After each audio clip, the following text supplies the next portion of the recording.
Price lord. ದೇವರ ಅತಿ ಪರಿಶುದ್ಧ ನಾಮಕ್ಕೆ ಸ್ತೋತ್ರವಾಗಲಿ. ಮತ್ತೊಂದು ದಿನವನ್ನು ಕಾಣುವಂತೆ ದೇವರು ನಮಗೆ ಸಹಾಯ ಮಾಡಿದ್ದಕ್ಕಾಗಿ ಸ್ತೋತ್ರ. ಆತನು ಮಾಡಿದ ಎಲ್ಲ ಉಪಕಾರಗಳಿಗಾಗಿ, ಎಲ್ಲ ಆಶೀರ್ವಾದಗಳಿಗಾಗಿ ದೇವರಿಗೆ ಸ್ತೋತ್ರವನ್ನು, ಮಹಿಮೆಯನ್ನು ಸಲ್ಲಿಸ್ತಾ ಇದ್ದೇನೆ. ಇಂದಿನ ವೇದ ಅಧ್ಯಯನಕ್ಕಾಗಿ ಒಂದು ವಾಕ್ಯವನ್ನು ಓದಿಕೊಳ್ಳೋಣ. 2 ಸಮುವೇಲ 24ನೇ ಅಧ್ಯಾಯ 24ನೇ ವಾಕ್ಯ. ಅರಸನು ಆರೋನನಿಗೆ, ಹಾಗಲ್ಲ, ನಾನು ನಿನ್ನಿಂದ ಕ್ರಯಕ್ಕೆ ತೆಗೆದುಕೊಳ್ಳುತ್ತೇನೆ. ನನ್ನ ದೇವರಾದ ಯೆಹೋವನಿಗೆ ಸುಮ್ಮನೆ ಸಿಕ್ಕಿದ್ದನ್ನು ಯಜ್ಞವಾಗಿ ಅರ್ಪಿಸಲೊಲ್ಲೆನು ಎಂದು ಹೇಳ್ತಾ ಇದ್ದಾನೆ. ಅರಸನಾದ ದಾವೀದನ ಕಾಲದಲ್ಲಿ ಅವನೊಂದು ಕಾನೇಶುಮಾರಿಯನ್ನು ಮಾಡೋದಕ್ಕೆ ಪ್ಲ್ಯಾನ್ ಮಾಡ್ತಾನೆ. ಜನರನ್ನು ಲೆಕ್ಕ ಮಾಡ್ತಾನೆ. ಎಷ್ಟು ಜನ ಇದ್ದಾರೆ, ಯುದ್ಧಕ್ಕೆ ಹೋಗೋರು ಎಷ್ಟು ಜನ ಇದ್ದಾರೆ, ಇಲ್ಲದೇ ಇರೋದು ಎಷ್ಟು ಜನ ಇದ್ದಾರೆ, ಅಂದರೆ ಒಂದು ಸೆನ್ಸಸ್ಸನ್ನು ಮಾಡೋದಕ್ಕೆ ಇಷ್ಟಪಡ್ತಾನೆ. ಆದರೆ ದೇವರಿಗೆ ಅದು ಇಷ್ಟ ಆಗೋದಿಲ್ಲ. ಅದು ಸತ್ಯವೇದನ ಓದಬೇಕಾದ್ರೆ ಆರಂಭದಲ್ಲಿ 24ನೇ ಅಧ್ಯಾಯದ ಆರಂಭದಿಂದ ನಾವು ನೋಡಬೇಕಾದ್ರೆ ದೇವರಿಗೆ ಅದು ಇಷ್ಟ ಆಗಲಿಲ್ಲ. ಜನರನ್ನು ಎಣಿಸೋದು ಬೇಡ. ಆದರೆ ಇಲ್ಲಿ ನಾವು ನೋಡಬೇಕಾದ್ರೆ 3ನೇ ವಾಕ್ಯದಲ್ಲಿ ಯೋಬ್ ಹೇಳ್ತಾನೆ, ಬೇಡ, ನಾವು ಎಣಿಸೋದು ಬೇಡ ಅಂತೆಲ್ಲ ಹೇಳಿದ್ರು ಸಹ ಈ ದಾವೀದ ಅದಕ್ಕೆ ಕಿವಿಗೊಡೋದಿಲ್ಲ. ಇಲ್ಲ, ಎಣಿಸ್ಬೇಕು, ನನಗೆ ಗೊತ್ತಾಗಬೇಕು ಎಷ್ಟು ಜನ ಸೈನಿಕರಿದ್ದಾರೆ, ಹೇಗೆ, ಏನು.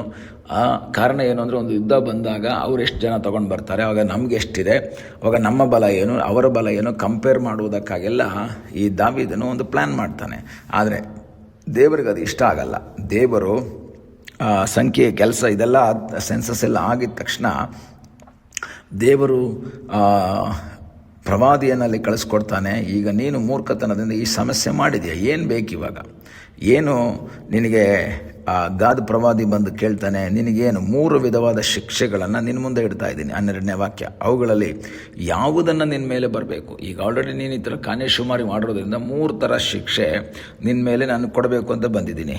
ಯಾವುದು ಬೇಕು ಅಂತ ಹೇಳಿದಾಗ ಅವನು 14ನೇ ವಾಕ್ಯದಲ್ಲಿ ಹೇಳ್ತಾನೆ, ನಾನು ಯೆಹೋವನ ಕೈಯಲ್ಲೇ ಬೀಳ್ತೇನೆ, ಅವನು ಕೃಪಾಪೂರ್ಣನು, ಮನುಷ್ಯರ ಕೈಗೆ ಬೀಳೋದಿಲ್ಲ. ಹಾಗೆ ದೇವರು ಒಂದು ವ್ಯಾಧಿಯನ್ನಲ್ಲಿ ತರ್ತಾರೆ. ಹೆಚ್ಚು ಕಡಿಮೆ 70,000 ಜನ ಸತ್ತೋಗ್ಬಿಡ್ತಾರೆ. ಸಂಹಾರ ದೂತಕನು ಸಂಹಾರ ಮಾಡ್ತಾನೇ ಇದ್ದಾನೆ. ಸಂಹಾರ ಮಾಡ್ತಾ ಇರುವಂಥ ಸಮಯದಲ್ಲಿ ದೇವರು ಇವನು ಮೊರೆಯಿಟ್ಟಂಥ ಸಮಯದಲ್ಲಿ ದೇವರು ಸಂಹಾರ ದೂತನಿಗೆ, ಸಾಕು, ಇನ್ನು ನಿಲ್ಲಿಸು, ಸಂಹಾರ ಮಾಡಬೇಡ ಅಂತ ಹೇಳಿದಾಗ ಅವನ ಒಂದು ಪ್ರಾಯಶ್ಚಿತ್ತಕ್ಕಾಗಿ, ಯಜ್ಞ ಮಾಡುವುದಕ್ಕಾಗಿ ದಾವೀದನು ತೀರ್ಮಾನ ಮಾಡ್ತಾನೆ. ಆಗ ದೂತನು ಆರೋನನ ಕಣದಲ್ಲಿರ್ತಾನೆ. ಈಗ ದಾವೀದನು ಆರೋನನ ಕಣಕ್ಕೆ ಹೋಗ್ತಾನೆ. ಅಲ್ಲಿ ಹೋಗಿ ಪ್ರಾಯಶ್ಚಿತ್ತ ಒಂದು ಯಜ್ಞವನ್ನು ಮಾಡುವುದಕ್ಕಾಗಿ ತೀರ್ಮಾನ ಮಾಡ್ತಾನೆ. ಹಾಗೆ ಮಾಡುವಾಗ 23ನೇ ವಾಕ್ಯದಲ್ಲಿ ನಾವು ನೋಡ್ತೇವೆ, ಅರಸನ ಸೇವಕನಾದ ನಾನು ಅರಸನಿಗೆ ಕೊಡುತ್ತೇನೆ, ನಿನ್ನ ದೇವರಾದ ಯೆಹೋವನಿಗೆ ಪ್ರಸನ್ನನಾಗಲಿ, ನಾನು ಇದನ್ನೆಲ್ಲ ಕೊಡ್ತೀನಿ ನಿನಗೆ, ನೀನು ಯಜ್ಞ ಮಾಡ್ಬೋದು, ಜಾಗ ಕೊಡ್ತೀನಿ, ಅದಕ್ಕಿರುವಂತಹ ಸೌದೆ ಆಗಿರ್ಬೋದು, ಹೋರಿ ಆಗಿರ್ಬೋದು, ಎಲ್ಲ ನನ್ನ ಹತ್ರ ಇದೆ, ಟೆನ್ಷನ್ ಏನೂ ಮಾಡ್ಕೋಬೇಡ, ನಾನು ಅದನ್ನು ನಿನಗೆ ಕೊಡ್ತೀನಿ ಅಂತ ಆರೋನ್ ಹೇಳ್ತಾನೆ. ಇದು ಹೇಗಾದರೂ ಮಾಡಿ ನಿಂತರೆ ಸಾಕು ಸಂಹಾರ, ನಾನು ಎಲ್ಲವನ್ನ ಕೊಡ್ತೀನಿ ಅಂತ ಹೇಳಿದಾಗ ನಾವಾಗಿದ್ರೆ ತುಂಬ ಸಂತೋಷ ಪಡ್ತಿದ್ವಿ. ಸದ್ಯ ನಮಗೇನು ಖರ್ಚಿಲ್ವಲ್ಲ ಅಂತ. ಆದರೆ ದಾವೀದ ಹೇಳ್ತಾನೆ, ಹಾಗಲ್ಲ, ನಾನು ನಿನ್ನಿಂದ ಕ್ರಯಕ್ಕೆ ತೆಗೆದುಕೊಳ್ಳುತ್ತೇನೆ. ಹೋರಿ ನೀನೇ ಕೊಡು, ಸೌದೆ ನೀನೇ ಕೊಡು, ಆದರೆ ಏನು ಮಾಡು, ನನ್ನಿಂದ ದುಡ್ಡು ತಗೋ. ಯಾಕೆ ಅಂದರೆ ನನ್ನ ದೇವರಾದ ಯೆಹೋವನಿಗೆ ಫ್ರೀಯಾಗಿ ಸಿಕ್ಕಿದ್ದನ್ನು ನಾನು ಕೊಡಲ್ಲ.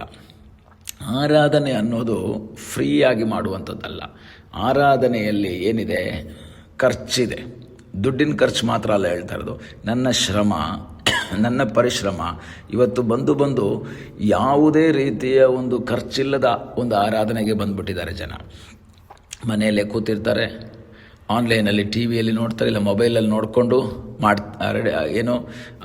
ಆರಾಧನೆ ಮಾಡ್ತಾರೆ. ಅವರಿಗೆ ಬಸ್ ಚಾರ್ಜ್ ಇಲ್ಲ, ಕಾರಲ್ಲಿ ಹೋಗೋದು ಬೇಕಾಗಿಲ್ಲ, ಪೆಟ್ರೋಲ್ ಉಳೀತು, ಅಲ್ಲಿ ಹೋಗಿ ಕಾಣಿಕೆ ಹಾಕೋದು ಬೇಡ, ಆರಾಮಾಗಿ ಮನೇಲಿ ಕೂತ್ಕೊಂಡು ಆರಾಧನೆ ಮಾಡೋರು ಅಂತಲ್ಲ, ಆರಾಧನೆಯನ್ನು ನೋಡುವಂತಹ ಅನೇಕ ವ್ಯಕ್ತಿಗಳಿರುವಂತಹ ಈ ಒಂದು ಕಾಲದಲ್ಲಿ ದಾವೀದ ಹೇಳ್ತಾನೆ, ನಾನು ಸುಮ್ಮನೆ ಸಿಕ್ಕಿದ್ದನ್ನು ದೇವರಿಗೆ ಸಮರ್ಪಿಸಲ್ಲ. ಆದರೆ ಇದೇ ರೀತಿಯ ಒಂದು ಸನ್ನಿವೇಶ ನಾವು ನೋಡಬೇಕಾದ್ರೆ ಈ ಸೌಲ ಯಜ್ಞವನ್ನು ಮಾಡುವುದಕ್ಕಾಗಿ ಪ್ಲ್ಯಾನ್ ಮಾಡ್ತಾನೆ.